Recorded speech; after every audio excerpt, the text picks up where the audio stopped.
পাল্টাপাল্টি ক্ষেপণাস্ত্র হামলায় পূর্ণমাত্রার যুদ্ধের দ্বারপ্রান্তে ভারত পাকিস্তান। ভারতের অপারেশন সিঁদুরের জবাবে শনিবার পাল্টা অভিযান শুরু করেছে পাকিস্তান।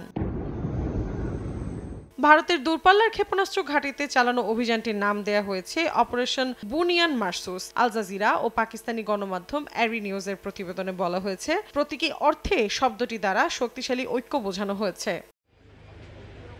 শনিবার পাকিস্তানের সেনাবাহিনীর মুখপাত্র লেফটেন্যান্ট জেনারেল আহমেদ শরীফ চৌধুরী টেলিভিশনে দেয়া এক বক্তব্যে বলেন, ভারত তাদের বিমান ব্যবহার করে আকাশ থেকে ভূমিতে নিক্ষেপযোগ্য ক্ষেপণাস্ত্র ছুড়েছে। লক্ষ্যবস্তু করা হয়েছে নূর খান ঘাঁটি, মুরিদ ঘাঁটি ও শোরকোট ঘাঁটিকে। তবে আকাশ প্রতিরক্ষা ব্যবস্থা ব্যবহার করে অধিকাংশ ক্ষেপণাস্ত্র প্রতিহত করা হয়েছে। আর যেসব ক্ষেপণাস্ত্র প্রবেশ করতে পেরেছে সেগুলো কোনো বিমান বা সামরিক স্থাপনায় আঘাত হানতে পারেনি।